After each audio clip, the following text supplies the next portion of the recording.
You can continue to eat. You may enjoy your dessert. I hope you pause and will listen to our speakers. We get just a little housekeeping matter. After we conclude this portion of the presentation, you're all invited to join us over there for watching in a segment of The Wanted, and we have some special guests who will be describing the basis behind the NBC series. And I really look forward to that. But in the meantime, we're really blessed to have a special presentation, and to introduce the presenter, I'd like to call up the president of the American Society of International Law, who's been a great supporter and was the keynote speaker here last year at this particular time, Lucy Reed. Lucy?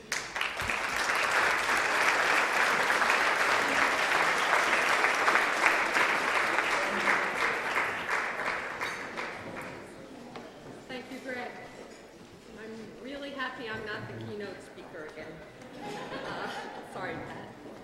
But it's my absolute privilege on behalf of the American Society and all the other sponsors to introduce Judge Wald as your keynote speaker. I want to start by disclosing, if you will, a minor conflict of interest, which is that I first met Judge Wald because I worked for her husband Bob Wald's law firm 30 years ago. In fact, probably just about 30 years ago today, Labor Day, I started to work with Bob. Now, I have just broken two rules of introductions. One is I spoke about myself, and the second is I spoke about the keynote speaker's spouse.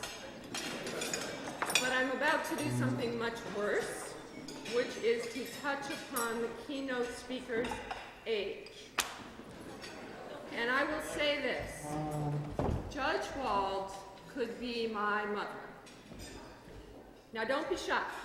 We're mostly prosecutors and advocates here, and this is a question of demonstrable fact.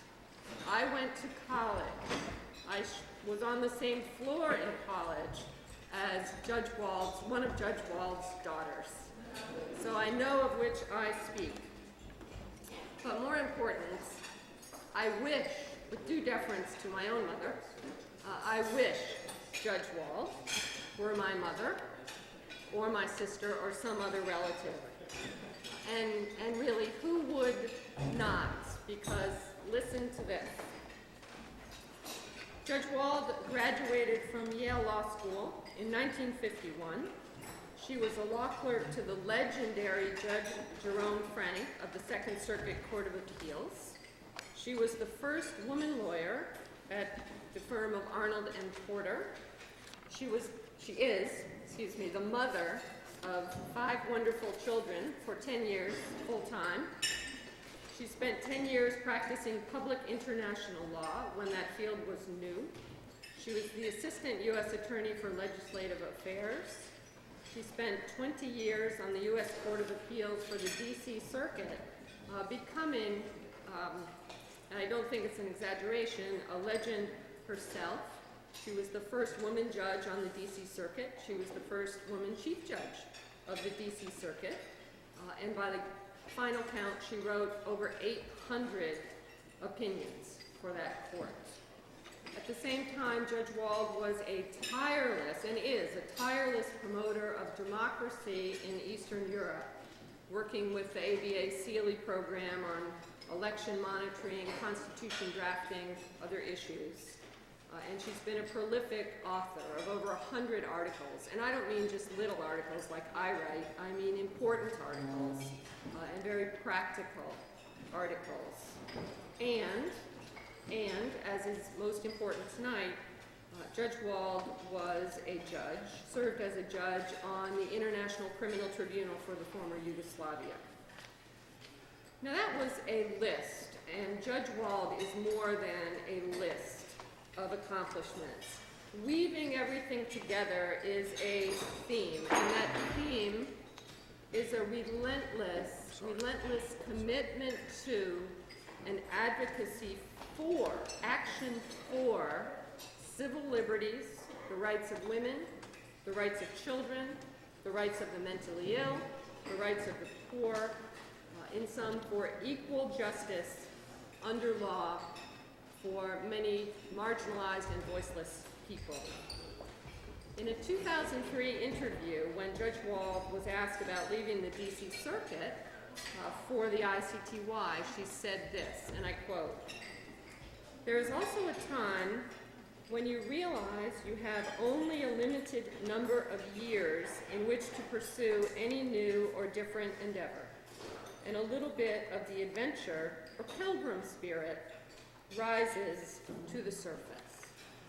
Well, I think everyone here is appreciative that we've been fortunate enough that this pilgrim spirit brought Judge Wald to international humanitarian law and the ICTY. In the trial chamber, Judge Wald was a member of the panel that rendered the court's first conviction for genocide in the Kristich case in connection with the Srebrenica massacre. And let me read you a sentence that I often go back to. In fact, I've gone back to several times in connection with my work on the Eritrea-Ethiopia Geneva Commission.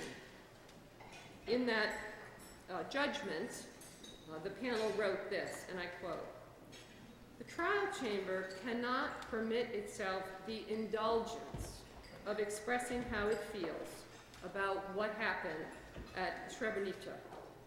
The defendant, like all others, can be convicted only if the evidence shows beyond a reasonable doubt that he is guilty."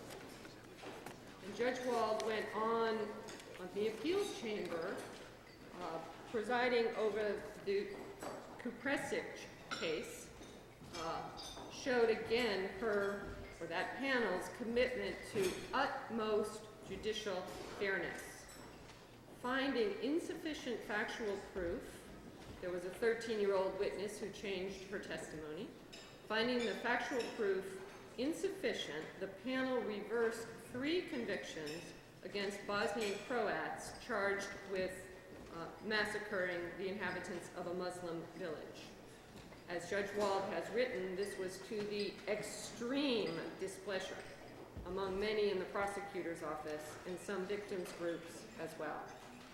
But Judge Wald and her colleagues appealed to the principle laid down by Justice Jackson, which was quoted last night by Bill Kamens, that even incredible events must be established by credible evidence.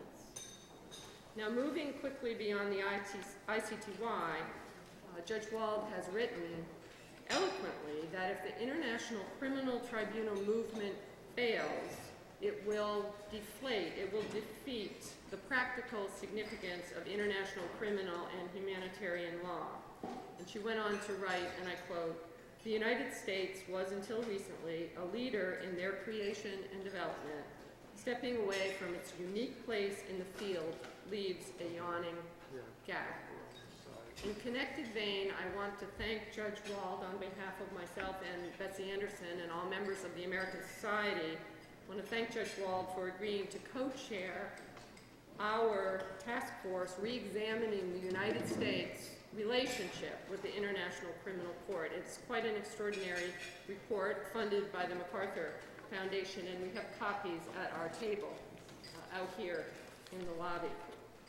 Now, Judge Wald, in a minute, will reflect on what women want and expect and hope for from international criminal tribunals. Based on my review of her writing, I expect that she will remind us that while much progress has been made, much remains to be done. I expect she will remind us that women must be more present at all levels, not just at the pinnacle. And she has written in an article called "The Anonymous Past, Women in International Justice," and I quote, "My fear is this: the world of academia that studies us, women, is studded with female stars, but the world that operates the system is still very much on the cusp as far as progress for women is concerned, and international humanitarian law remains permeated by male norms." I would say that Judge Wald stands for the proposition that women must be doers. They must be activists. As Judge Wald herself is after so-called retirement. She's been on our ICC task force. She was on the Iraq Commission. She is chairing the board of directors of the Open Society Justice Initiative, a great supporter of all of ours. And, by the way, she's been active by knocking on doors for Obama in Iowa for 8 days in the middle of the winter with a group of, and these are her words, not mine, in an editorial, wonderfully gritty, older women in the winter, in the snow, in Iowa. So, no more age comments, nor will I break another rule of introductions by going on and on about Judge Wald's accomplishments and passions, although I could, and you would not be bored. Instead, I will present Judge Patricia Wald to you.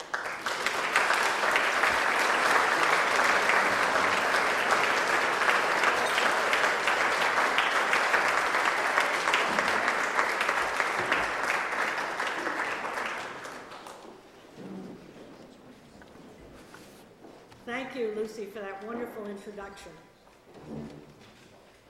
I'm very honored to be here tonight, but I will admit I'm a bit daunted by the breadth and the depth and the intensity of the subject matter that's already been discussed by the panels.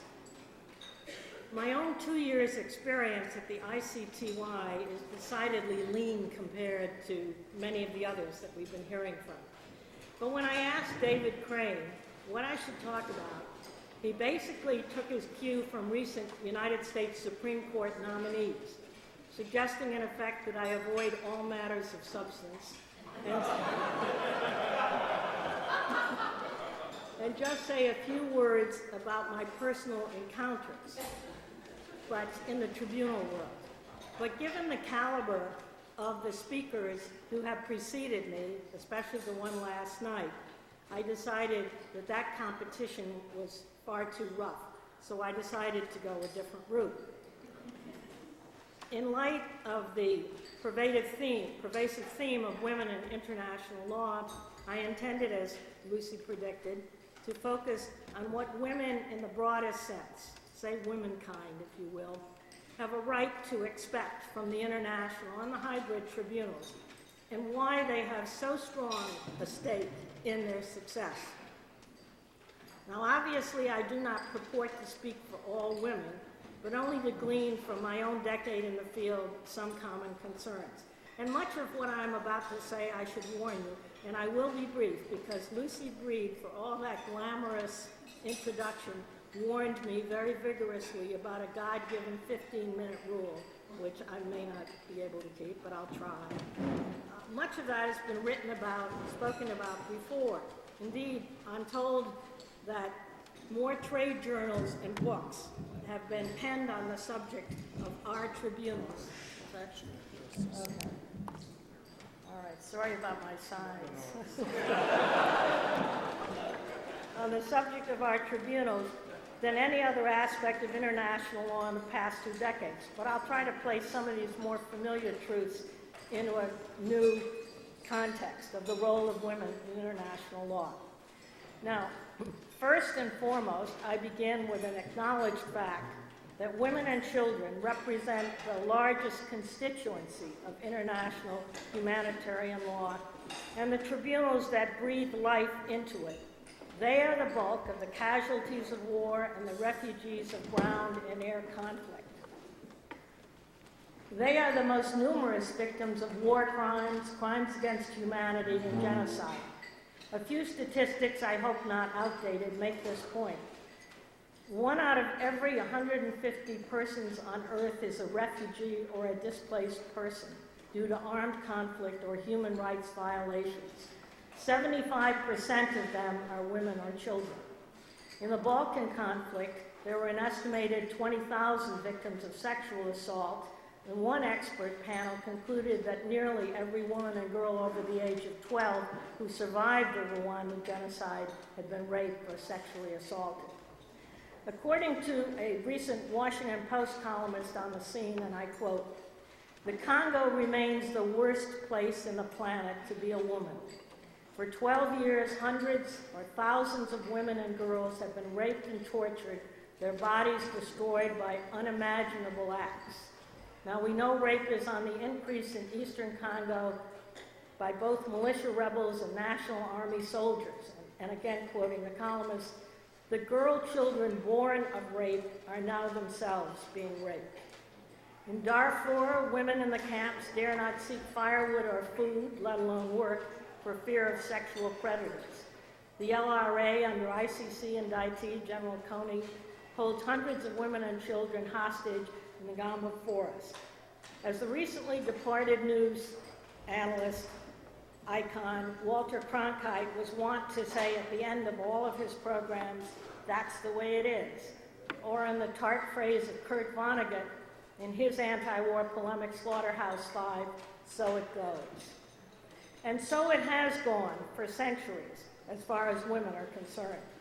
But the winds of war are changing direction a little bit anyway, and women worldwide, I think, look to our tribunals to stiffen up those breezes, to revisit the rules of engagement, to make it more perilous for combatants as well as civilian and military leaders to ignore or downplay the sufferings of women as collateral consequences of war, expected sidebars to the main military or political events.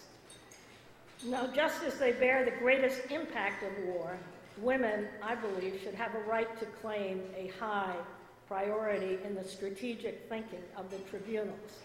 They're predators, high and low. We've heard much about those problems today, but they still legitimately rank among the most serious offenders the tribunals were mandated to try.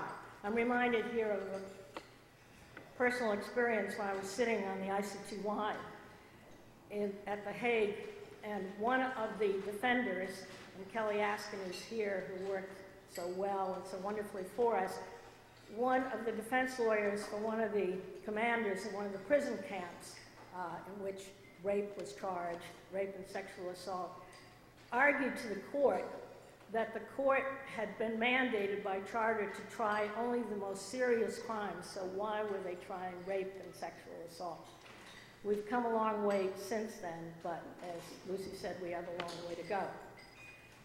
But what does even an acknowledgement mean in practice? Most of the tribunals have been in operation now for close to 10 years, some almost for 15. And there's no question but that dramatic strides have been made, and we've heard about them over the last day. All of the tribunals, we've heard, all the tribunal charters specify or have been interpreted to include rape and other sexual violations as war crimes or crimes against humanity. Tribunal jurisprudence has elaborated on the variations of sexual abuse that qualify: interrogating women while they're being raped by subordinates, forcing girls to dance nude in front of soldiers, forced marriages, and pregnancy. The ICTY has pronounced, in a case in which I sat, the effect of executing 8,000 young male household heads, even though the women were spared, as a form of genocide that intentionally destroyed a targeted group of Muslims in Srebrenica.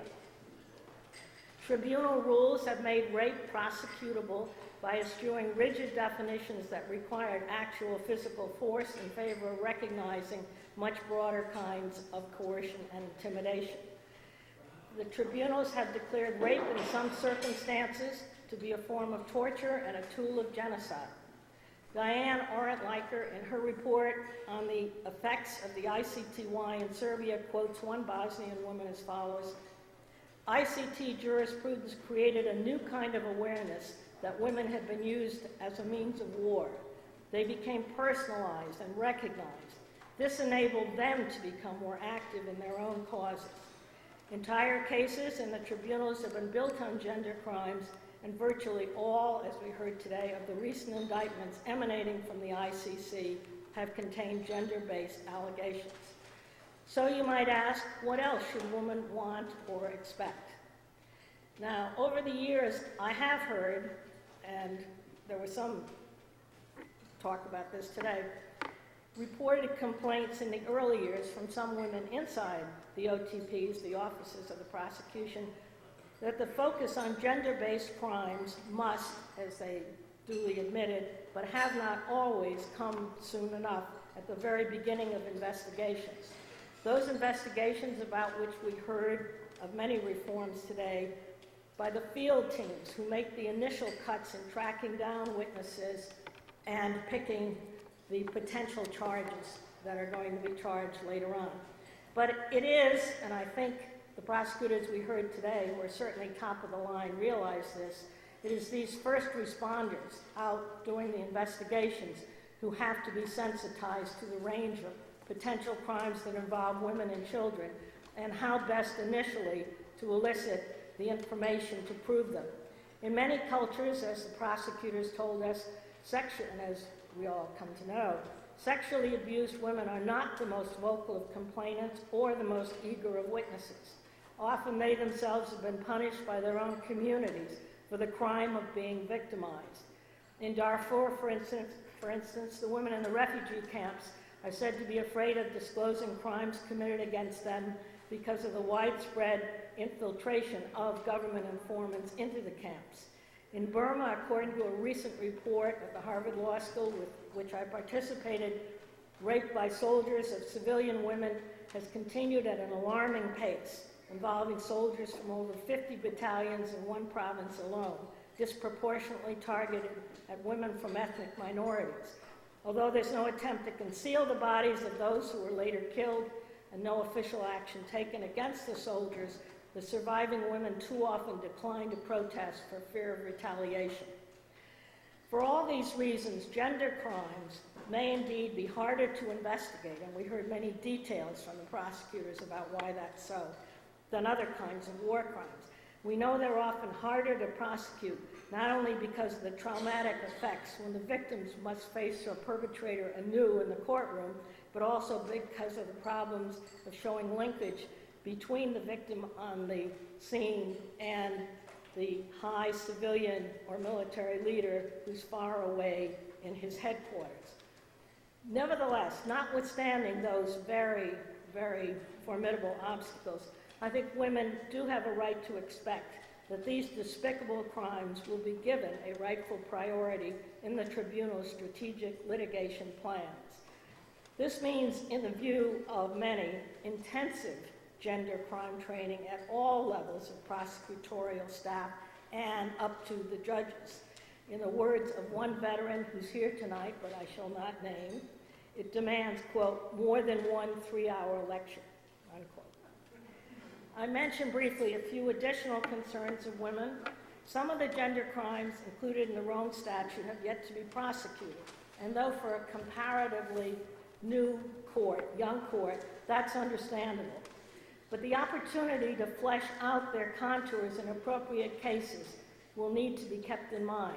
Those cases include forced pregnancy, about which we heard much today, enforced sterilization, gender-based persecutions, and trafficking in women and children.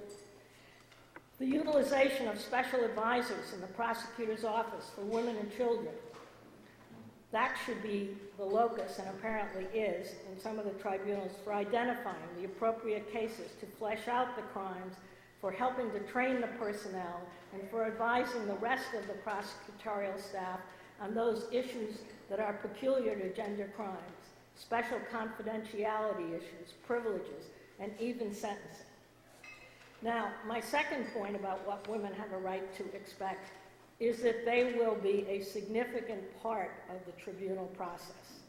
In the words of one of my former colleagues, who's still laboring away at the ICTY, quote, as long as men make the decisions for women, irrespective of how well-intentioned they may be, the particular experiences of women in armed conflict will always be overlooked, unquote. Progress in integrating women fully into all aspects of the tribunal's activities has been encouraging, but it's still far from optimal. Indeed, actually, the UN itself mirrors that same, shall I say, measured rate of advancement. The tribunals have no question generated some outstanding women leaders, several of whom are here with us tonight. And the number of luminaries include 2 chief prosecutors of the ICTY, 3 tribunal presidents at the ICTY, the ICTR, and the Sierra Leone Court. Yet, in totality, the number of women judges has not been up to the mark, except perhaps the ICC, where the Rome Statute mandates representation of women in appropriate numbers, and at the Sierra Leone Court, where they make up as I understand, 4 out of 11 members of the court. While I was on the ICTY, which is now 9 years ago, we had only 2 women out of 16, and there are now none on the ICTY, unless one counts the woman judge elected to the ICTR who sits on the joint appellate branch. At the ICTR, there are 3 out of 14 regular, and I think 3 out of 16 at the ICTY of the ad litem judges. When I left the tribunal in late 2001, only 1 woman had been nominated in the new group of judges coming in, and it took an explosion of outrage by NGOs and the European press to galvanize the nomination of more women for the ad litem judges to help fill that gap. Now, part of the difficulty in getting more qualified women, and I always put those 2 words together, we don't want just more women, we want more qualified women, into leadership positions, is obviously traceable to the selection process. Judges at the UN courts, at least, appear to be selected by region, so that the onus is on the national governments to nominate women if they're going to come on. Those governments, in turn, have appeared likely to do so principally when their own domestic constituencies or international organizations put pressure on them. Thus, women's groups, NGOs, should turn their attention to becoming ever more active in the electoral and nomination sphere with regard to the ICC elections and any new ad hoc courts that may come on the scene. Now, why is it so important to have a significant number of qualified women judges and high-level prosecutors? We heard some excellent reasons from that from one of the prosecutors on the panel today. Excuse me. But we have very recently been asking this very same question about judges in the United States, where our record, about 1/3 of our federal and state judges are women, is not brilliant, and our Supreme Court record, never more than 2 out of 9, is downright pitiful. Other nations have done far better. So far, research does not give us a definitive answer as to whether women decide substantial number of cases differently than men. But I will tell you, women do bring different life experiences to the court. And given the concentration in the tribunals on campaigns and assaults against civilians, most of whom are women, women's insights are especially relevant. Now, our own United States Supreme Court demonstrated this very recently in a case involving a strip search of a 13-year-old schoolgirl suspected of carrying a few aspirin to school. While some of the men judges thought out loud that her experience was not so different from their own schoolboy disrobing for gym, although it resulted in her leaving school and developing an ulcer, the one woman on the court expressed her exasperation in the oral argument and called the experience humiliating. As a result, or at least seemingly as a result, the court ultimately found that such a drastic response by the school was a violation of the girl's fundamental constitutional right.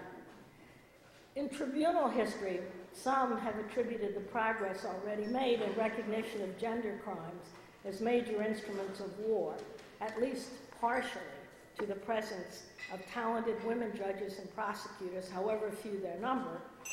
And, as Kelly Askin has pointed out in an article, the 5 major gender crime precedents were made in cases where at least one woman judge sat, highlighting, of course, the commanding role we heard about today of Judge Pillay, who, after hearing plentiful evidence of gender crimes, admitted to prove other offenses, requested mid-trial in the Akiyesu case that the prosecutor go back and redecide whether to bring a separate gender crime charge.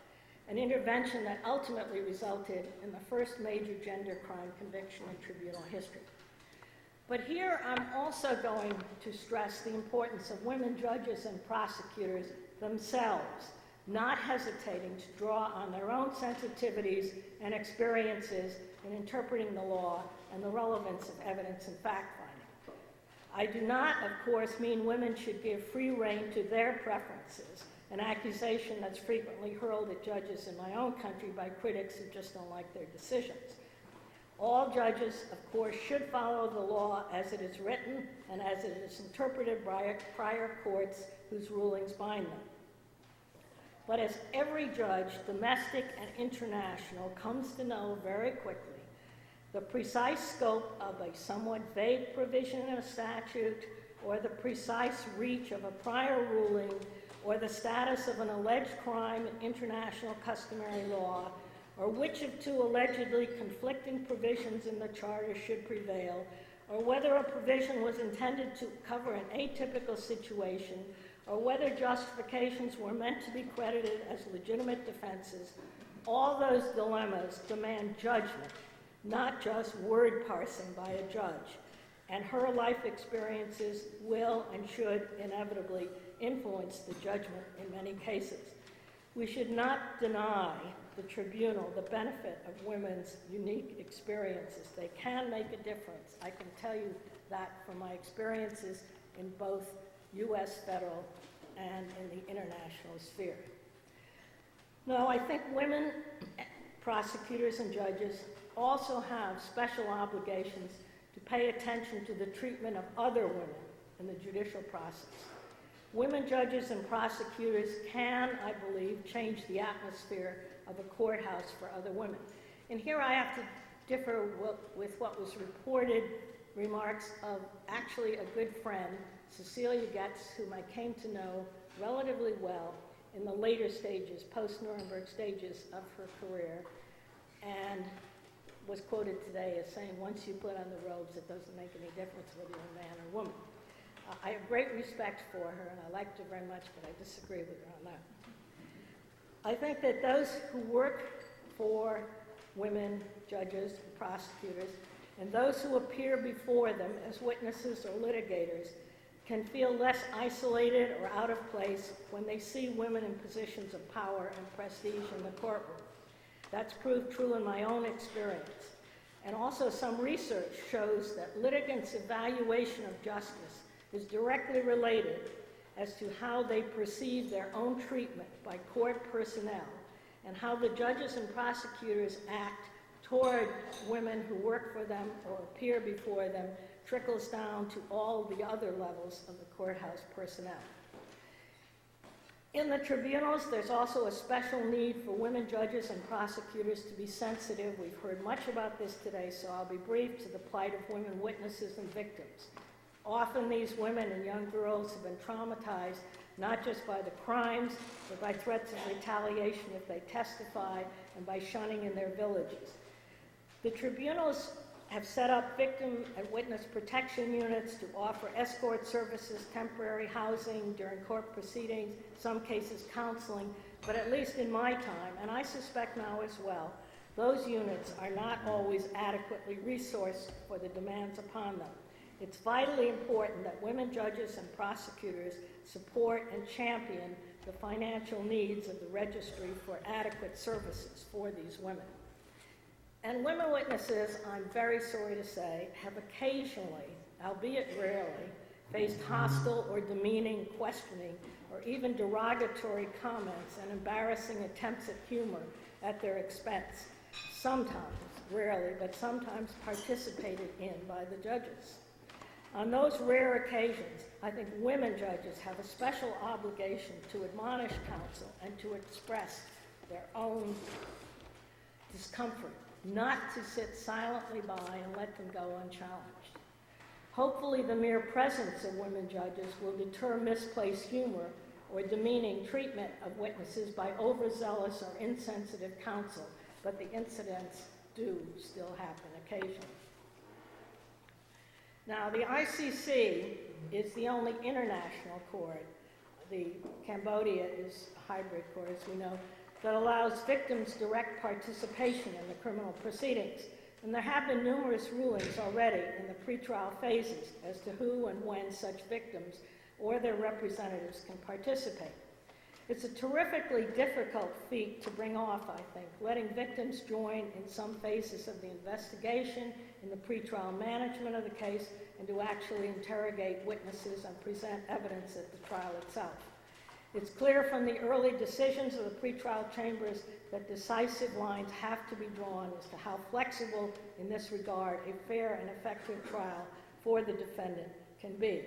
This very novel experiment for an international court is going to require careful monitoring and creative cooperation to walk the line successfully between meaningful participation for victims and an orderly and reasonably speedy trial for defendants. And this is an area in which I think women and their allies must themselves be reasonable in their expectations and demands. They cannot expect full compensation for their economic losses, let alone their emotional sufferings.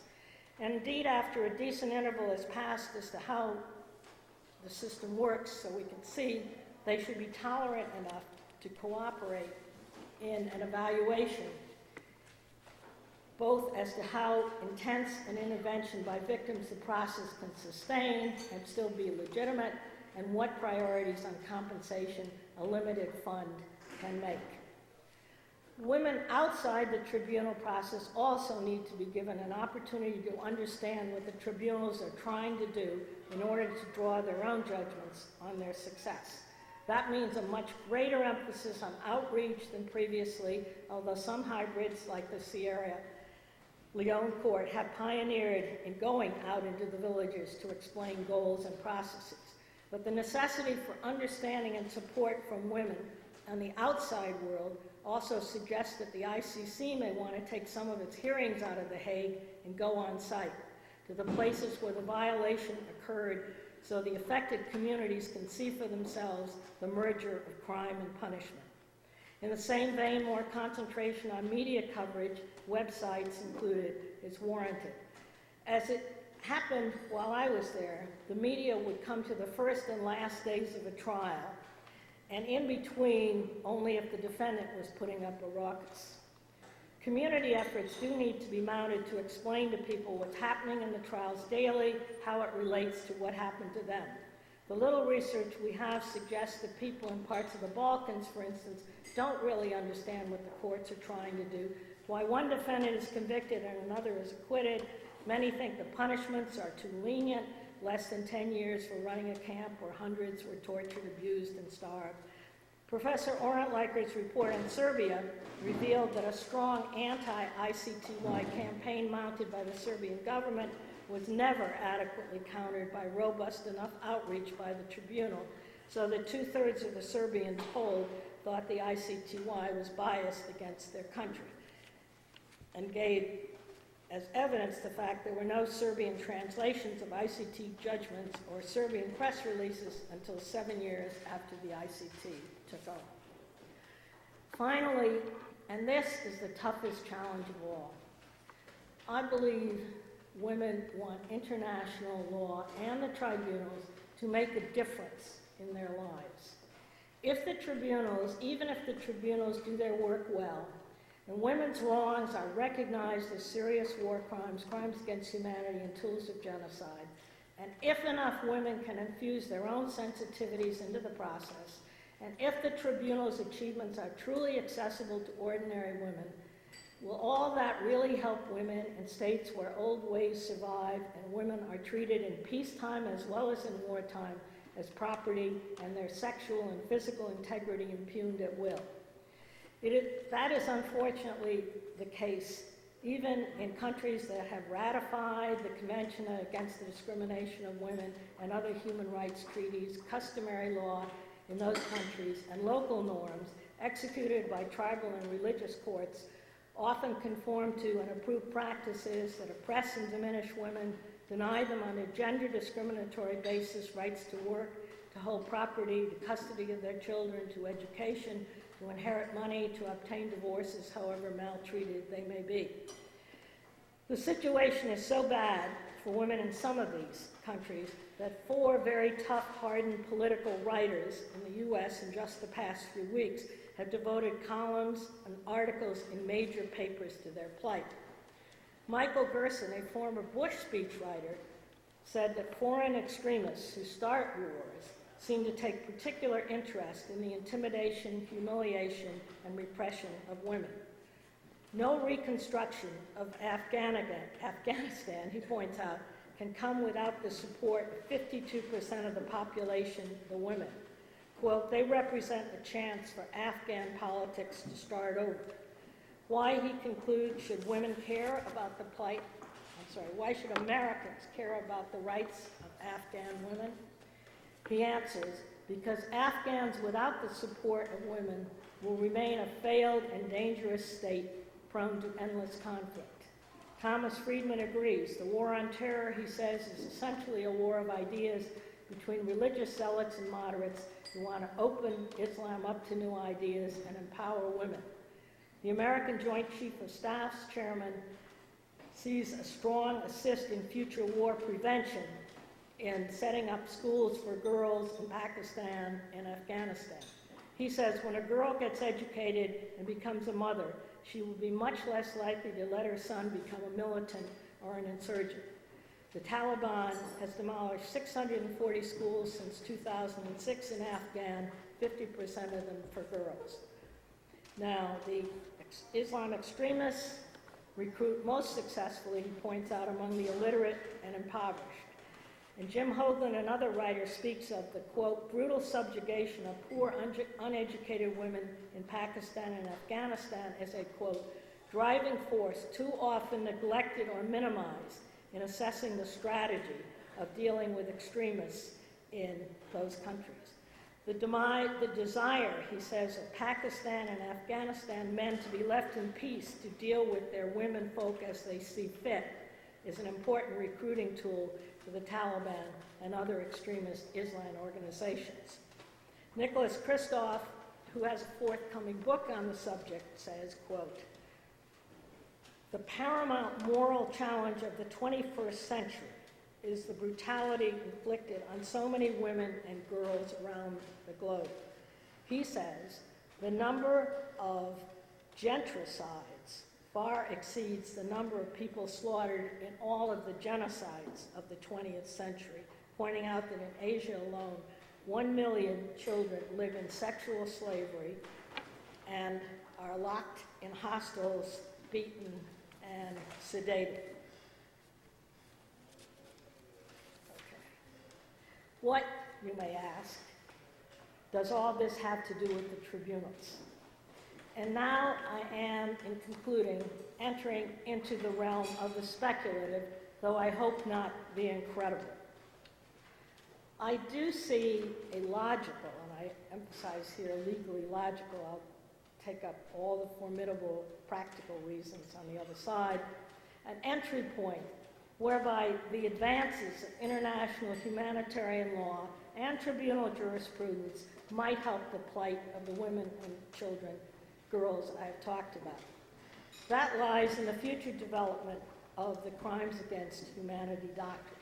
Though I emphasize here, I'm not suggesting immediate advocacy or incorporation into the crimes against humanity, but I would like at least some thinking is going to go on about crimes against humanity. Unlike genocide, which was pointed out today, limits its protection to racial, religious, and ethnic groups, or war crimes which require a nexus to armed conflicts, crime against humanity by definition can include a state-ordered or perhaps even a state-tolerated regime of discrimination against women affecting their fundamental rights.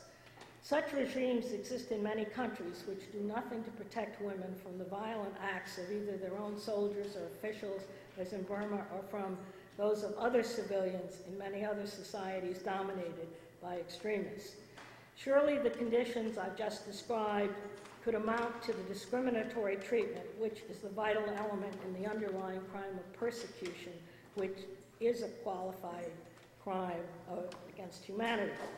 Article 7H of the Rome Statute specifies gender as a recognized ground on which a claim for persecution can be based. Crime of humanity does require prohibited conduct be part of an attack against any civilian population and involve the multiple commission of specified acts pursuant to or in furtherance of a state or organization or body, and the violations have to be systematic or widespread. 7G sets out the full list of sexual crimes, rape, slavery, forced pregnancy, etc., that can anchor a crime against humanity. The $64 question, of course, is whether a state-tolerated regime of serious, severe, continuous gender oppression enforced by private parties or clerical or tribal authorities could ever meet that test. But it's certainly not beyond contemplation, for instance, that the discriminatory legislation exemplified by the recently passed Shiite law in Afghanistan on mandated intercourse and travel bans for all married women that was passed by the Afghanistan parliament might qualify, or that regimes that allow women to be stoned to death for adultery without any formal trial might as well. I note here that the European Court of Human Rights recently ruled that the failure of Turkey to protect a woman who had sought help from the authorities for domestic violence amounted to gender discrimination in violation of the state's obligations. In their ruling, the court referred to the, quote, use-cogent nature of the right to freedom from torture and the right to life, which requires exemplary diligence on the part of the state with respect to the investigation and protection of state rights.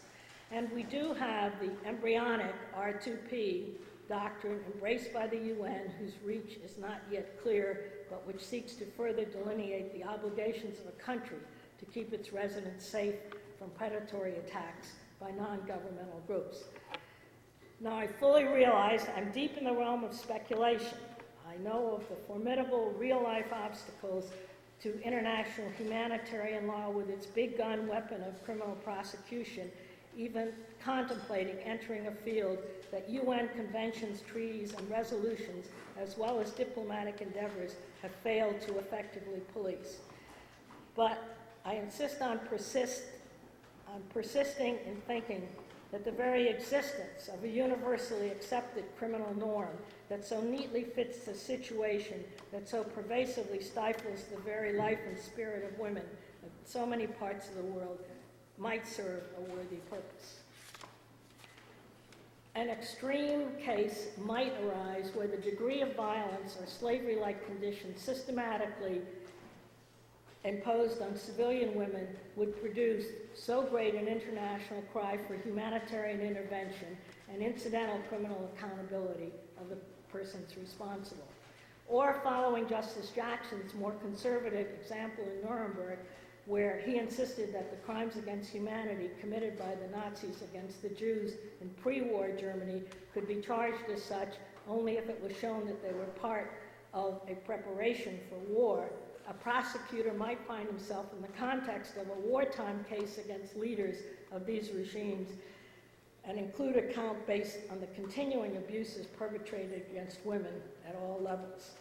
I note also that an interview in the New York Times on Sunday, Secretary of State Clinton said that she felt it a high priority, quote, to do something about the rapes in the Congo, and had designated her ambassador of war crimes, our friend Stephen Rapp, to take on that task.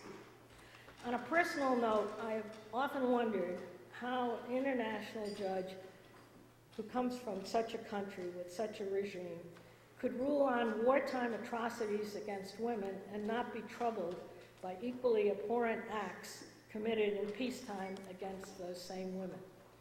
Similarly, there is the hope and even some evidence that tribunal decisions on gender crimes work their way eventually into domestic jurisprudence. The recognition of crime against humanity covering systematic oppression of women might be a useful talking point in diplomatic negotiations for more enforceable compliance with treaties or convention obligations. And in some countries where women are themselves beginning to organize against gender discrimination and to seek their rights, it might be helpful. And finally, it would come into play when countries seek to join the ICC and in preparation thereof need to conform their own laws with the jurisdiction of the ICC's. And finally, this is final, word about the complementarity doctrine's potential for helping women. The ICC prosecutor has told us that he's been monitoring situations in several countries where outside groups have urged him to open formal investigations, but as to which he's not yet taken any official action. He said publicly he's encouraged by the improvements that have been made in critical areas in some of these countries as a result of negotiation and informal discussions. It would indeed be salutary if that kind of Dutch uncle supervision could be mobilized on behalf of some of the worst abuses against women. Again, I know the elephant in the room is the conflict between humanitarian law norms that condemn those practices and the cultures that support or condone them, and the governments that don't have the will or the power to impose them. So I will just be content if I can entreat you to at least think about possible ways in which the tribunals can alleviate the misery of women in situations where the commission of serious crimes against humanity are virtually indisputable, so that if and when the right situation comes along, you might be ready to act. I call that audacity of hope. And with that, I conclude, and thank you for being so indulgent an audience. And Lucy, I'm really sorry I went over that 15 minutes.